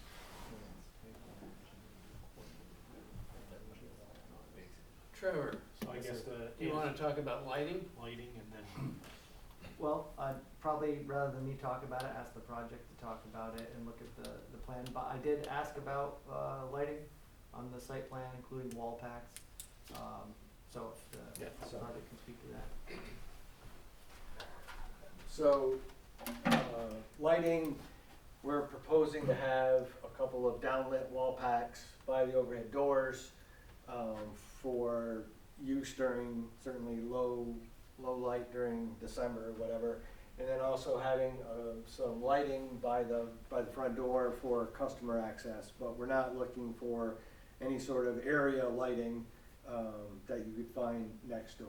So no perimeter lighting or parking lot lighting, anything like that? No, nothing None of like those that. trees stand up? So we have trees, like basically the trees that are back here that are 50 feet from the property line are remaining. So, I'll pull back up to the site plan, or the aerial view here. right, so the trees that are in this zone right here, we're proposing to remain. Does that answer your questions? So there's a There's a bald spot. a snowmobile path there on the property? Yeah, Is that just something that, The snowmobile club has it, They they just come come right- yeah. over to 374, so it's Yeah. nothing that's, do you want it closer to your property? Or you don't mind? That one's not a biggest concern As the lighting, as privacy, people the see it in privacy your of yard. my backyard. I mean, the trail will only be moving back probably like, if you go back feet and then it'll be, goes toward, we go towards the Dollar General basically. Right, you can see it in that. Yeah, if you go back the other one, you can see That it. one? Yeah. Yeah, 'cause It's right on the edge of the woods now, so you can kind So of see you out. can't see Yeah. when you go through. So it'll basically follow the same thing, it'll follow that tree line in where it's 50 feet off and it'll go around. The And then snowmobile that's club the, has an easement. like the bald spot, that kind of path that connects to you, to the back of your garage, Yeah. right? Yeah, you can see my garage. Yeah, Very it's good. right over here. I was gonna say, you know, that Just like those snowmobile as trails from New the York planning State. department, the planning board Clubs. pays a lot of attention to lighting, not to create light pollution, but we approved that dollar store. And why is it creating so much light pollution? What's there? Are they, I mean, I They say have a it should- spotlight on their loading dock that shines right toward me. Yeah, so they shouldn't, and we do have a specification, I just haven't personally witnessed it or seen it. But, they should be shielded, so even the wall pack should have the Should be the down. shield that comes down, right, Yeah. so if you get that, so if you have the LED ones, they should be downward facing only and not outward. So where do you refer his question to? Refer to the code official. They could refer it to the codes enforcement office and identify, cause that plan, the Dollar General plan was approved, well within the scope Yeah, and we definitely had. when it was all downcast. Before I was here, Definitely. I've been here So that would have been, a lot of That's times, something they added a after. lot of times what happens is exactly that, they get added after. Their dumpster is right on the property line, so they're shining out toward me. Well, So take some It's still photos, supposed to be downcast. Yeah, that's a very Yeah. good idea, Debbie, you know. take some photos and take them to the zoning department. we've had limited success, but we have had certain people change their lighting if we've notified them. Show them that, get you done.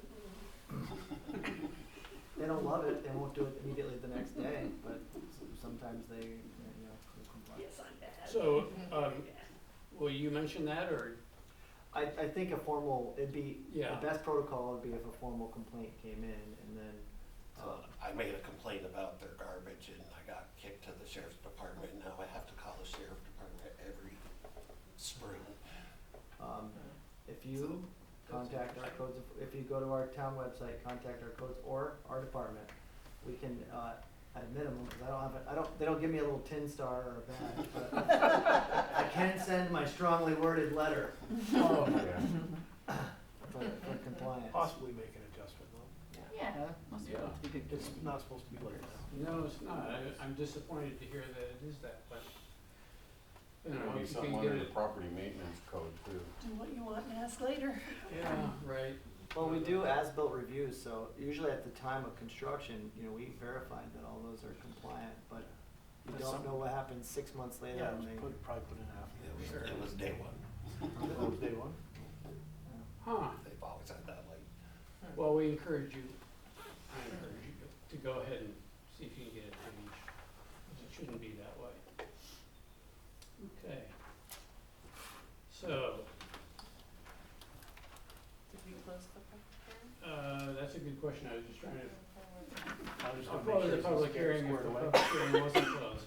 Say what? I was just gonna make sure you squared away with your answers. Okay. Good call, good call.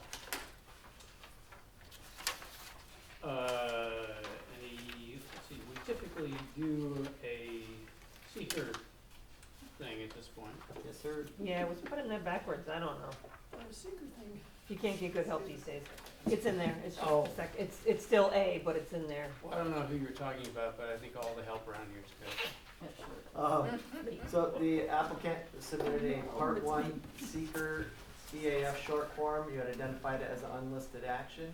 And at this time, we could go through the part two, as we have before, I'll read through the questions. If, anything piques your interest and you wanna talk about it further, please speak up, if not, we'll assume that the answers are no or small impact. Number one, will the proposed action create a material conflict with an adopted land use plan or zoning regulation?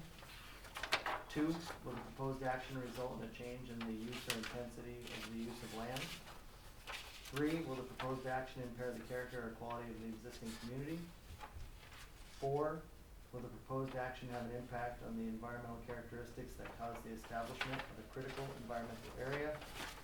Will the proposed action result in the adverse change in the existing level of traffic or affect existing infrastructure for mass transit, biking, or walkway? 6, will the proposed action cause an increase in the use of energy as it fails to incorporate reasonably available energy conservation or renewable energy opportunities? 7, will the proposed action impact existing public and private water supplies? Or B, public or private wastewater treatment utilities? 8, will the proposed action impair the character or quality of important historic, archaeological, architectural, or aesthetic resources? 9, will the proposed action result in the adverse change to natural resources, for example, wetlands, water bodies, groundwater, air quality, flora, and fauna? 10, will the proposed action result in an increase in potential for erosion, flooding, or drainage problems? Or 11, will the proposed action create a hazard to environmental resources or human health? Any further discussion on any of those items? Anyone? No?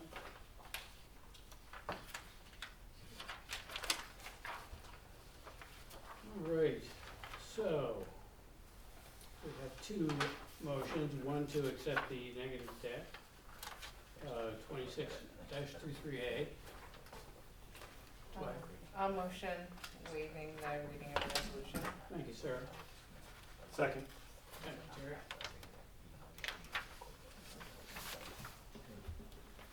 Harry Senecal, Yes. Debbie Blake, Yes. Melania Tamer, Yes. Sarah Kay, Yes. Joseph Krupka, Yes. Kim Palmer. Yes. And motion 26-23B for the detailed preliminary plan review. So moved, waive the reading of the resolution. Thank you. I'll second. Thank you, Joe. Harry Senecal, Yes. Debbie Blake, Yes. Melania Tamer, Yes. Sarah Kay, Yes. Joseph Krupka, Yes. Kim Palmer. Yes. Thank you. Thank you for coming. Thank you for coming. Thank you. Appreciate it. And hope you can get that light Yeah, definitely come. I taken would care of. follow up on it for sure. Thank you. Nice one. All right. Yeah, this one's basically, the concept is We have to approve the resolution for the draft. Yeah.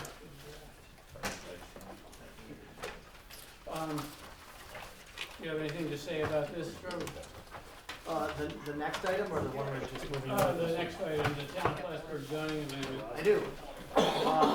It's a formal agenda item, so I gotta introduce it and, at least tell you what it's all about. So, the zoning ordinance prescribes procedures for amending the zoning ordinance or zoning map. The town board has acted on one of those pathways, which is by acting on their own motion to amend the zoning ordinance. They have instructed the planning department to research public building and use and where those should be in the town. We provided a report back to them, and then from that report, they're required to send it to the planning board for a non-binding review and report. I'm gonna ask a question that I asked before. This says the town planning board received a copy of a petition. You said the town board was the petitioner. They are, Okay, they sent themselves a petition. hold on, let me read where that's written. Did I say town board or planning board received the petition? Oh, town planning board, sorry. Yeah, so I'm corrected. it's basically the We received a petition from town board. the town board. Okay. It's good to have a basic thing in mind. No, like I said, and they could have received it. The other pathway is that they receive a petition for more than 50% of the landowners in the district proposed for a Okay. change, and then they can decide to act on it or not. And they would still have to forward it back to the planning board. So, since you guys aren't hired full-time to hang out at the town hall, the planning staff has created a draft report that you're required to consider some basic concepts as prescribed by the ordinance. Items A through E. Those are whether such amendment is consistent with the purposes embodied in the ordinance as applied to the particular districts concerned.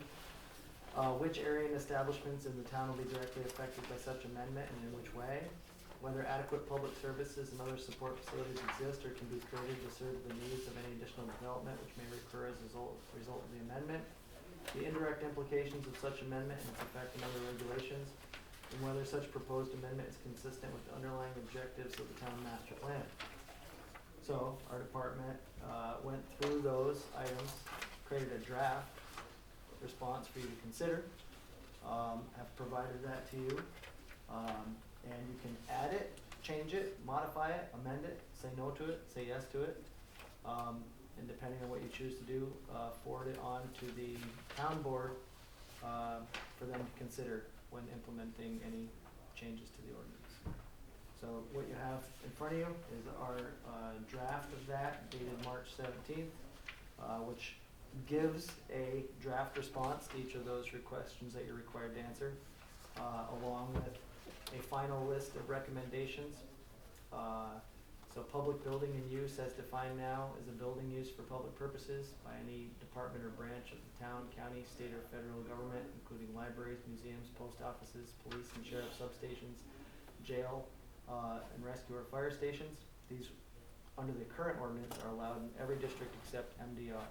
And one of the things we found in our previous report that we did was, well, that's a wide range of uses: libraries, museums, jails, community facilities. And oddly enough, when I looked back, there was some discrepancies. We allowed them in land conservation districts. We allowed them in R1, which would be Cliff Haven, R3, which is Champlain Park. And if you think about putting a museum or a police substation, there was just some inconsistencies when we looked at that. And so the first thing we did was look at public building and use and what we wanted that to mean. So the current recommendation back to the town board is to consider changing the definition of public building use to be a building or structure used for public purposes by any department or branch of town, county, state, or federal government, including parks, libraries, museums, offices, courts, post offices, municipal infrastructure, police and sheriff substations, and rescue or fire stations. This definition does not include correctional facilities or facilities for the detention, confinement, treatment, or rehabilitation of persons arrested or convicted for a violation of civil or criminal law.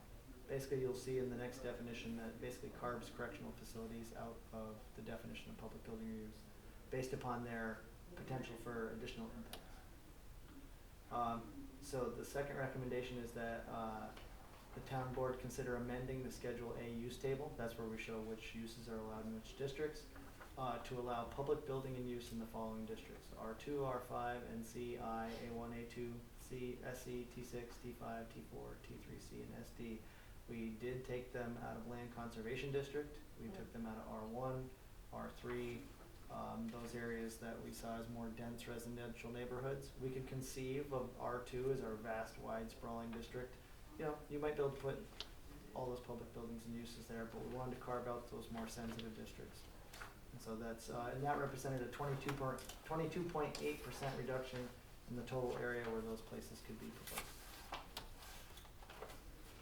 Next recommendation is that the town board consider adding a new definition for correctional facility as follows: correctional facility, publicly or privately operated facility for the detention, confinement, treatment, or rehabilitation of persons arrested or convicted for the violation of civil or criminal law. Inmates and detainees are under 24-hour supervision by professionals, except when on an approved leave. If the use otherwise complies with this definition, the correctional facility may include, by way of illustration, prison, jail, juvenile detention facility, customs and immigration detention facility, probation center. And further, that we recommend the town board consider amending Schedule A of the use table to allow these facilities subject to special use permit in the following district: I industrial. Currently, that's where the Clinton County Sheriff's Department is located, in an I industrial district. It's the only correctional facility we have by definition in the town.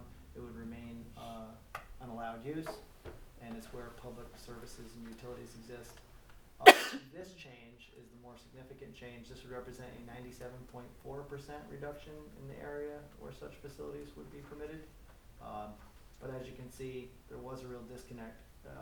Prior to this change, you could propose one in Champlain Park, propose one in Cliff Haven, the Land Conservation District. So it just didn't make sense. So. So does enough area remain in any industrial district for building a very large facility? Yeah, I mean, we still have, total acreage was 700 and some acres of remaining industrial land. So I'm not saying it's easy to find that property, but. Has anybody else used this model in the other community? What I found was many communities who cared to look at it and regulate it were just more specific in their regulations like this and where they allowed them. That was one of the biggest discrepancies, is our public building and use, which included jails, which is an ambiguous term, was everywhere. So it didn't even work for us, you know. No. I mean, there was other uses that we probably wouldn't have wanted to consider in some of those districts, you know. And it would have been a little tricky to say no to some of them. Right. We just happened to never see them. But again, until the HSI facility, when I looked back through our records, that was the first public building or use that had been proposed in more than 15 years. Wow. So we don't see them very often. State police is in what Troop B was built, it's in the town, but that was I constructed. know it's in the before I town, but what started. district? Right on the edge. It's either SC or A2. So it's right on the edge. Okay, and DEA, I don't know if they hold any legislation. Those are their main allowed uses, so because police or sheriff substations would still be allowed in every district except those, you know, those ones we carved out. So those are still allowed. Well, they're right next to the state police anyway, DEA, so. Yeah, but those would remain compliant uses under this change as well. As is this building. You know, it's got detention cells downstairs, and courts often do. So the idea was to, any place that was gonna have a cell or two for We have limited them right duration here. purposes, you know, that's kind of routine. Someone's going to be brought in on charge, the city of Plattsburgh, you know, like police stations, routine stuff. Yeah. And the idea of defining Over correctional the facility was really about size and Yeah, scope and right scale. I think you're Lighting, looking parking, at Yeah. they're back quite, they're back in there, yeah. You just determined that. Yeah, SC. So we did provide that analysis of how each of those things, in our review, we didn't find any ways that this proposed change was not compliant with the underlying objectives of the comprehensive plan. It met the definitions and uses where they were proposed. That was one of the things we do, is we take an analysis of the definition of each district and then how this use fits with it. We didn't find any discrepancies between that. So we have this report for you to consider, if you have no objections to it, or if you would like to change it in any way. you may do so. If the federal government bought property, Trevor, would it matter where it was? The answer, well, you wanna finish your question? What's your Well, question? Well, Could they do what? could they do whatever they wanted and Yeah. ignore our zoning? So, maybe, I'll give you an example. The HSI facility that was controversial, the federal government chose not to buy it and to lease it, Right. therefore it was subject to town zoning. They didn't exempt themselves in any way. But in theory, if they bought a facility and chose to go through the exemption process and say, you know, we have preemption, yeah, I mean, it happens all the time. You disagree? Agree. So, yeah, if the federal government really wants to do a federal facility somewhere, they do it. we're probably not gonna have a say. You have Or very given little. us the vote of the Clinton County Planning Board. Did you get, did you get any feedback? Yeah, they don't list the. I know they don't usually, They don't list who votes. and they don't give you Or why they why, opposed no. either. Sometimes if they, they'll provide comments sometimes, this time they didn't. They provided the vote with no comment. Interesting. I found it interesting too, Yeah. but no comment. Those board meetings are interesting. Whatever. I made, sorry, Maureen, go No, ahead. no, no, no. Um, Not that on there. Nope. I may have misread it, but I thought it said the town board has to comply with provisions of Article 8 of the Environmental Conservation Law. Was that actually us rather than the town No, board? no, so from this, it's a good question, cause it lays out what this procedure would be. When you, if you choose to forward this report to the town board, they're gonna look at it, they're gonna read it. It's very close to the report that we previously penned, and what the public saw at the town board public meeting. Yes. So when they receive this report back from you, they would, look at it and consider it. It's non-binding to them, but they respect the board and what we offer them. Their next action would be to do seeker, so they're required to do seeker on the zoning amendments as well. Okay. And then once they, adopt seeker, then they could consider adopting the changes, incorporating any amendments, but they'll do seeker just like any other board, cause they're conducting an action. Any other questions or comments on this? No? So somebody has to make an exception to, or a Well, motion there to is, accept it, or. there is a public hearing, open and then closed. See how the public feels. That's all. The resolution is 26-24 to accept it. So moved. Thank you, And Debbie. I Waive waive the reading of the resolution. Very good. Second. All right. We're moving. Terry Senecal, Yes. Debbie Blake, Yes. Melanie Tamer, Yes. Sarah Kay, Yes. Joseph Krupka, Yes. Tim Palmer. Yes. Then close the. Oh, do you want to move to